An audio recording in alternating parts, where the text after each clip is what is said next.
हमने समाप्त किया था लास्ट में दिलवाड़ा सैनिक अभियान के बारे में पढ़ के, जो 1433 के अंदर जो है महाराणा मोकल है वो पहले नागौर के फिरोज खां को हराते हैं, उसके बाद गुजरात के अहमद शाह को हराते हैं। और जो वहां पे जहाँ वो शिविर लगाते हैं वहां पे चाचा वो मेहराते जो वो मेपा पवार की सहायता से उनके जो है हत्या कर देते हैं। अभी वहां से जो दोस्तों 12 वर्ष की आयु थी महाराणा कुंभा की, ये भागकर चित्तौड़गढ़ दुर्ग में हंसाबाई के पास आ जाते हैं।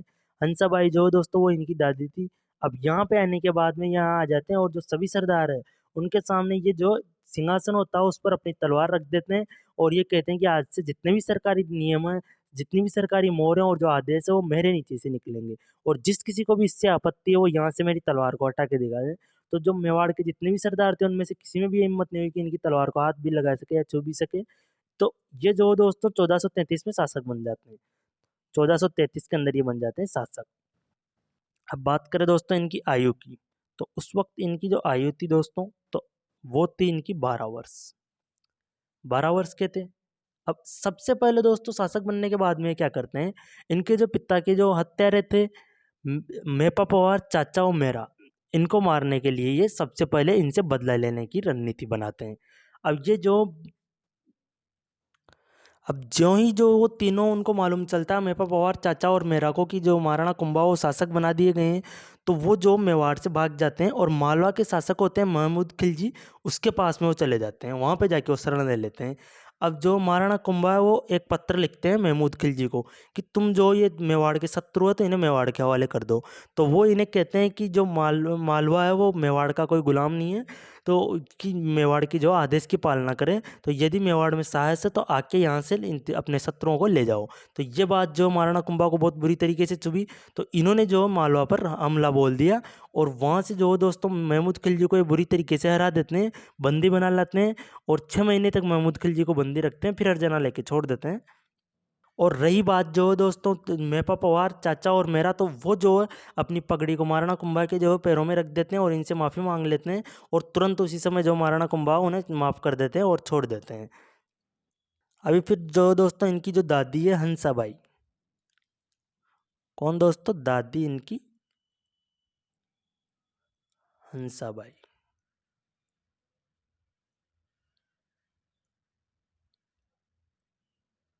ये जो संरक्षक बना देती है इनका राव रणमल को। दादा दोस्तों वो कौन थे इनके, आपको मैंने बताया होगा, महाराणा लाखा। महाराणा लाखा इनके दादा थे, पिता इनके महाराणा मोकल थे, माता जो इनकी वो थी सौभाग्य देवी।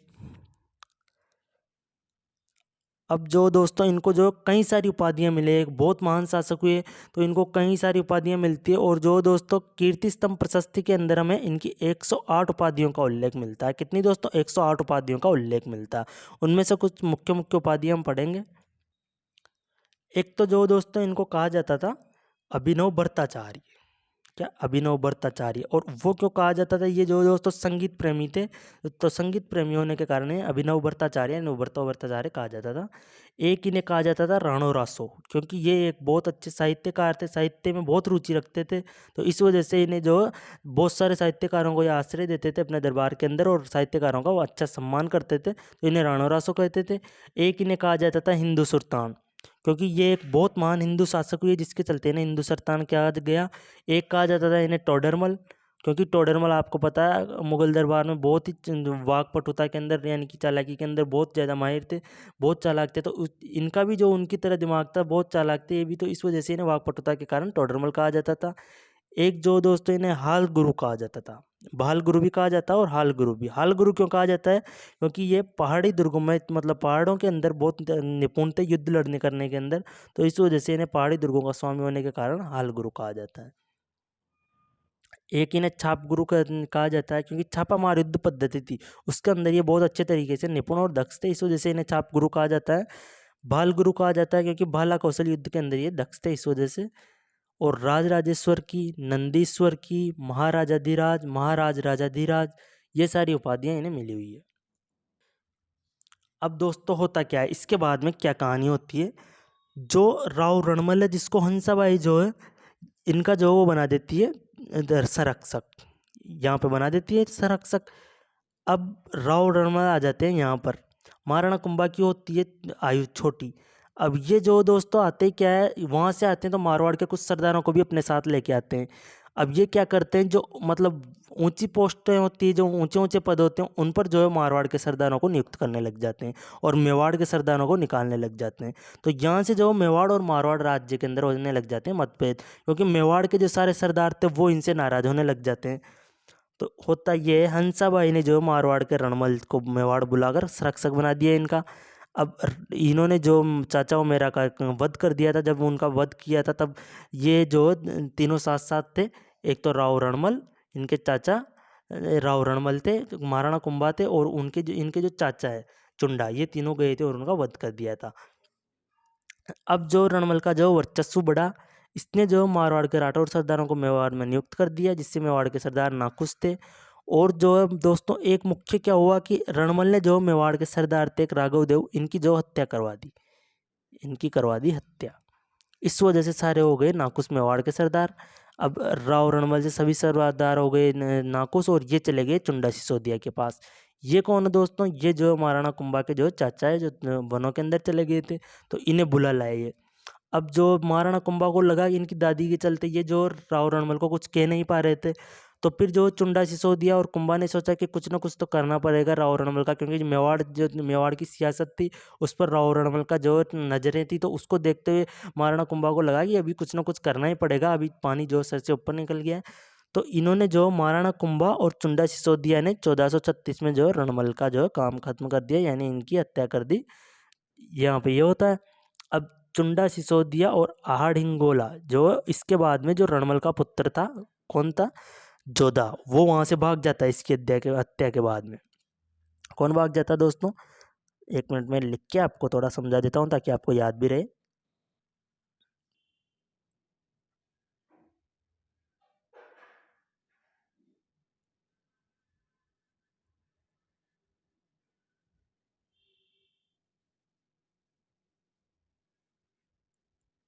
ये होते हैं रणमल के पुत्र जो राउर जोधा है। अब जैसे इनको पता चलता है कि जो इनके पिता की जो हत्या हो गई है, तो ये जो यहाँ से भाग जाते हैं और ये जो हत्या कर देते हैं 1436 के अंदर करते हैं महाराणा कुंभा और चुंडा सिसोदिया। ये हत्या करते हैं दोस्तों, एक दासी होती है भारमली, जिसकी सहायता से चित्तौड़ दुर्ग के अंदर ये इनकी हत्या करते हैं।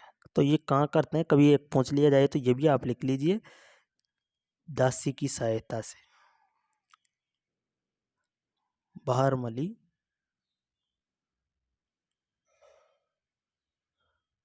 की दासी की सहायता से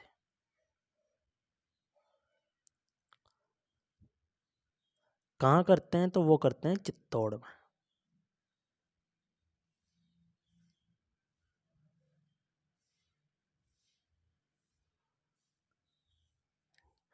तो ये यहाँ पे कर देते हैं। अभी जो दोस्तों चुंडा सिसोदिया और आहड़ा इंगोला ने जो है जोधा का पीछा किया, और ये जो भागते रहे, तो ये इन्होंने तो जो दोस्तों भाग कर क्या है, एक गांव था काहुनी, वहाँ पर शरण ले ली राव जोधा ने। तो इन्होंने कहाँ शरण ली दोस्तों, तो इन्होंने जो है,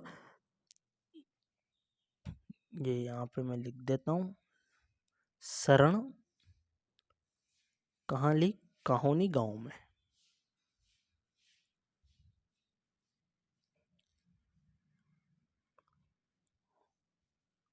काहुनी गांव इन्होंने ले ली यहाँ पे, और इन्होंने जो मंडोर दुर्ग के ऊपर अधिकार कर लिया।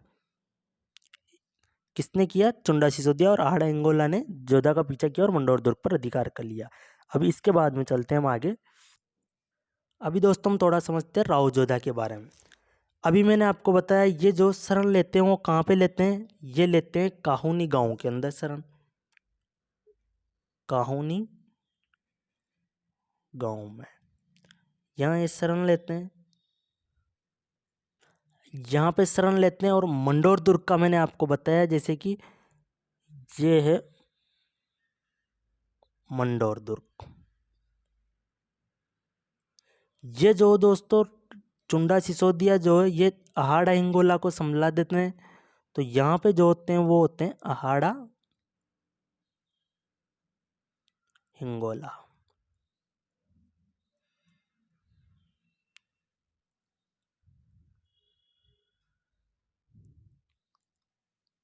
यहाँ पे होते हैं अहाड़ा हिंगोला।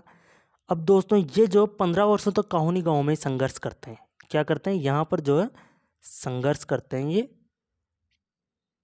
कौन, राव जोधा, 15 वर्ष तक संघर्ष। उसके बाद में दोस्तों ये जो है 1453 के अंदर कौन, राव जोधा, सन 1453 में आक्रमण कर देते हैं मंडोर दुर्ग पर और इस पर कर लेते हैं अधिकार। अधिकार किसको मार के करते हैं दोस्तों, तो ये जो है यहाँ पर अधिकार करते हैं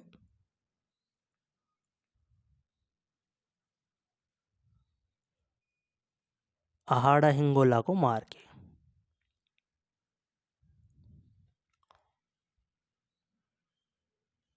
मार कर आहाड़ा हिंगोला को। तो दोस्तों ये जो कुल मिला के 15 वर्षों तक संघर्ष करते हैं। उसके पश्चात 1453 में ये मंडोर दुर्ग पर आक्रमण करते हैं और आहाड़ा हिंगोला को मार के यहाँ पर जो अधिकार कर लेते हैं। 15 वर्षों तक दोस्तों ये राव जोधा जो है ना, ये काउनी गांव के अंदर ही संघर्ष करते रहते हैं। अभी इसके बाद जो दोस्तों मारवाड़ और मेवाड़ के अंदर बहुत भयंकर मतलब वो चलता रहता है, संघर्ष चलता रहता है, लड़ाइयाँ चलती रहती है, कई सारे युवराज मरते हैं, कई सारे होते हैं। यहीं से जो एक तरीके का विवाद इनके अंदर शुरू हो गया था। तो इसके बाद जो दोस्तों दोनों राज्य क्या है, एक संधि करते हैं। वो संधि कौन सी होती है, आंवल बांवल की संधि। क्योंकि दोनों राज्यों का बहुत नुकसान हो रहा था, कई सारे सेनापति मर रहे थे। तो इसका जो कारण क्या था कि किस वजह से की गई, तो दोनों राज्यों के अनेक सेनापतियों युवराज गोंडवाना प्रदेश में वीरगति को प्राप्त हुए। ये नोट्स को भी दोस्तों आप याद रखना, याद करते रहिएगा, ये आपके लिए बहुत हेल्पफुल होंगे। काफ़ी शॉर्ट तरीके से और काफ़ी स्वीट तरीके से मैंने लिखा है, मतलब इंपॉर्टेंट चीज़ें मैं लिखता हूँ, है ना। तो गोंडवाना प्रदेश में वीरगति को प्राप्त हो रहे थे, तो इस खूनी संघर्ष को रोकने के लिए ये जो संधि करते हैं। और संधि किसकी मध्यस्थता से होती है दोस्तों, तो हंसाबाई थी, महाराणा कुंभा की जो दादी। ये जो आपको मैंने पहले बताया था, अभी हमने पढ़ा था पहले, तो ये जो मारवाड़ से होती है, तो इनकी जो मध्यस्थता से वो संधि होती है। अब इसमें प्रमुख शर्त क्या थी, प्रमुख शर्त थी राव जोधा जो वो अपनी पुत्री का जो विवाह है वो श्रृंगार देवी मतलब इनकी पुत्री थी, उनका विवाह कुंभा के पुत्र रायमल के साथ कर दिए। तो इस शर्त के आधार पर ये जो संधि हुई थी। ये जो संधि थी दोस्तों, ये सोजत नगर को मध्य में रख के की गई थी। सोजत नगर है दोस्तों, ये एक गांव था, तो इसको जो है मध्य में रख के की गई थी।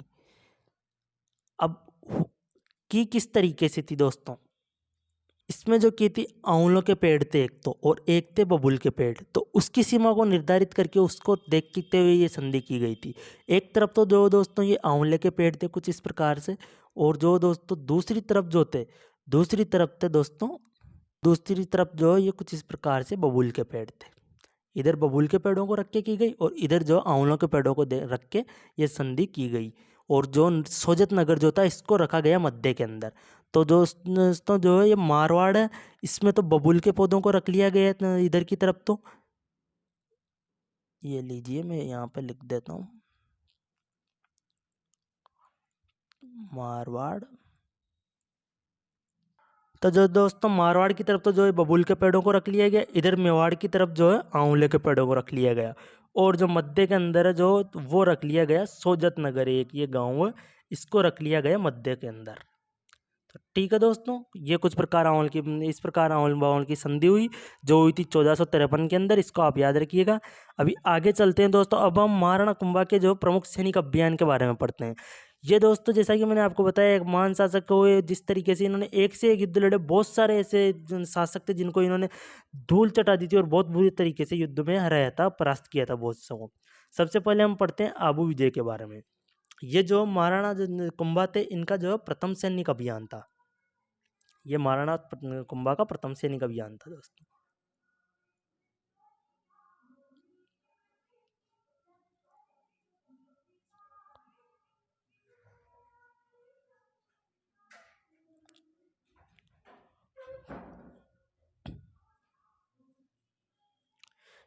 इसमें दोस्तों होता क्या है, यहाँ के जो शासक होते हैं शेषमल, ये जो मेवाड़ी गांवों के ऊपर अधिकार कर लेते हैं। जो महाराणा कुंभा थे, इन्होंने क्या है, नार सिंह डोडिया के नेतृत्व में फिर एक सेना भेजी। तो वो जो सेना है उसने जो महाराणा, ये जो शेषमल है, इसको हराया और यहाँ पर जो आबू में विजय प्राप्त की। इसके बाद में आता है दोस्तों नागौर अभियान। नागौर अभियान में क्या होता है, महाराणा कुंभा थे इनकी सहायता से जो शम्स खान थे इनको जो महाराणा कुंभा ने स्वतंत्र कर दिया, और ये एक तरीके से इनकी यहाँ पे अधीनता स्वीकार कर ली थी महाराणा कुंभा की, जो ये शेषमल थे जिन्होंने, शम्स खान थे जिन्होंने, और जो बाद में जो शम्स खान ने स्वयं को स्वतंत्र घोषित कर दिया, जब इन्होंने अधीनता स्वीकार की थी तो उस वक्त ये तय किया गया था दोस्तों कि जो शम्स खान है ये अपने जो इनका जो किला है उसकी मरम्मत नहीं करवाएंगे, लेकिन इन्होंने मरम्मत करवा के उसका जीर्णोद्धार करवा लिया। तो उस वजह से जो महाराणा कुंभा थे इन्होंने यहाँ पर आक्रमण किया और नागौर पर जो अधिकार कर लिया, और उसके बाद शम्स खान है जो वो गुजरात चले जाते हैं। ठीक है, अभी आगे पढ़ते हैं हम गुजरात अभियान के बारे में। नागौर अभियान हो गया, गुजरात अभियान। यहाँ के शासक थे दोस्तों वो थे कुतुबुद्दीन खान। कौन दोस्तों? कुतुबुद्दीन खान। अब शम्स खां जो है वो चला जाता है गुजरात, तो कुतुबुद्दीन खां, और कुतुबुद्दीन खां की भी जो महाराणा कुंभा से एक तरह से दुश्मनी चल रही थी। दुश्मनी क्या दोस्तों, जिस तरीके से महाराणा कुंभा थे एक तरीके से एक के बाद एक अभियानों में सफल होते जा रहे थे, तो ये बड़ी स्वाभाविक सी बात है कि जो आसपास के पड़ोसी राज्य हैं उनको कुछ ना कुछ तो वो होएगा ऐसे ही। तो इन दोनों ने जो एक साथ संधि कर ली है, मिल लिए, और मिलके जो मेवाड़ पर आक्रमण कर देते हैं। तो कुंभा ने जो दोस्तों, महाराणा कुंभा ने इन दोनों की जो एक तरीके से वो थी, तो महाराणा कुंभा ने इनकी स्वतंत्र संयुक्त सेना को जो हरा दिया यहाँ पर। तो यहाँ पर जो इनको भी हरा दिया। अभी इन दोनों की संयुक्त सेना हराने के बाद मालवा अभियान के बारे में हम पढ़ते हैं। मालवा या मांडू अभियान जिसे कहते हैं। यहाँ के जो शासक थे वो थे महमूद खिलजी प्रथम। प्रथम थे दोस्तों, ये चीज़ आप याद रखिएगा, महमूद खिलजी प्रथम। अब महमूद खिलजी ने जो मेवाड़ पर 5 बार आक्रमण किया, और महाराणा कुंभा ने जो दोस्तों इनको 5 बार हराया, 5 बार इनको बुरी तरीके से हार का सामना करना पड़ा। एक दोस्तों इसमें महत्वपूर्ण होता है सारंगपुर युद्ध होता है। सारंगपुर युद्ध भी मैंने पहले आपको बताया था, जहाँ से मतलब बंदी बना लेते हैं। तो महाराणा कुंभा ने जो महमूद खिलजी को यहाँ पर हरा कर जो बंदी बना लिया था, 6 महीने तक बंदी बना के रखा था, और बाद में इनसे हर जाना लेके फिर इन्हें छोड़ दिया गया था। इस विजय की स्मृति के अंदर जो महाराणा कुंभा है इन्होंने जो कुंभा कीर्ति स्तंभ बनवाया था दोस्तों। किसका निर्माण करवाया था? कुंभा कीर्ति स्तंभ का निर्माण जो है सारंगपुर युद्ध के दौरान करवाया था। और जो दोस्तों ये जो सारंगपुर का जो युद्ध दोस्तों ये होता है सन 1437 के अंदर। 1437 में होता है, इसमें विजय की स्मृति में महाराणा कुंभा जो इन्होंने कीर्ति स्तंभ का निर्माण करवाया था। अभी इसके बाद में आता है दोस्तों चंपानेर की संधि। ये होती है दोस्तों सन 1656 के अंदर। इसमें क्या होता है दोस्तों, कुतुबुद्दीन खां और महमूद खिलजी थे, ये दोनों जो महाराणा कुंभा के विरुद्ध एक संधि करते हैं इन महाराणा कुंभा पर आक्रमण करने के लिए, और दोनों संधि करके अपनी अपनी सेना को मिला के मेवाड़ पर जो आक्रमण करते हैं, और महाराणा कुंभा इनकी भी सेना को, संयुक्त सेना को हरा देते हैं। दोस्तों जितने भी हमने अभियान और सैन्य अभियान पढ़े हैं, सैनिक अभियान, इनमें से एक में से भी इनकी हार नहीं होती, इन सभी के अंदर ही हरा देते हैं। तो इन दोनों की संयुक्त सेना को भी ये जो हरा देते हैं। एक चीज़ दोस्तों मैं आपका एक और कन्फ्यूजन यहाँ पे थोड़ा सा क्लियर करता हूँ। ये जो कुंभा ने जो कीर्ति स्तंभ बनवाया था, तो मेवाड़ के अंदर चित्तौड़ में दोस्तों 2 कीर्ति स्तंभ है। इसके बारे में हम थोड़ा सा समझते हैं। तो दोस्तों ये जो एक इधर होता है, ये कुछ इस प्रकार से, ये तो है अपने जैन कीर्ति स्तंभ। जैन कीर्ति स्तंभ। इधर जो दोस्तों ये होता है अपने कीर्ति स्तंभ।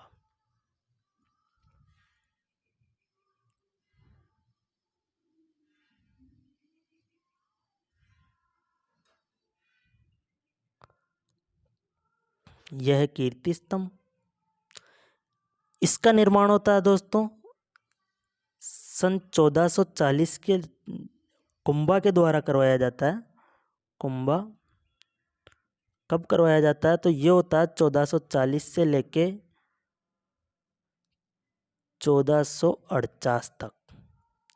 इसका जो निर्माण होता है दोस्तों जैन कीर्ति स्तंभ का, ये करवाया जाता है दोस्तों 1260 के अंदर। तो इन दोनों में दोस्तों ये फर्क है, ये तो 7 मंजिला होता है, और ये जो दोस्तों ये विजय स्तंभ होता है 9 मंजिला होता है। इसका निर्माण कुंभा ने करवाया था। इसका निर्माण जो तेज सिंह के काल में जो जीजक शाह ने करवाया था दोस्तों। किसने? जिजक जैन कीर्ति स्तंभ का। इसका 1260 के अंदर होता है, इसका निर्माण 1440 से 1448 के अंदर होता है। और दोस्तों इसको विजय स्तंभ, कीर्ति स्तंभ या फिर विष्णु स्तंभ भी कहा जाता है, इसको जैन कीर्ति स्तंभ कहा जाता है दोस्तों। तो दोस्तों आज के लिए इतना ही। अभी हम ज़्यादा मैटर पढ़े एक साथ में, लगभग मान लो 40-40 मिनट का वीडियो बना दूं और उससे आपको कुछ समझ में नहीं आए, तो उससे अच्छा दोस्तों हम कुछ छोटे छोटे वीडियो बना के, छोटे छोटे वीडियो के माध्यम से थोड़ा इंटरेस्टिंग बना के कम कम पढ़ने की कोशिश करेंगे। तो दोस्तों यदि वीडियो पसंद आया हो तो कमेंट लाइक कीजिए, और यदि आपका कोई भी सुझाव हो तो कमेंट बॉक्स में कमेंट कीजिए।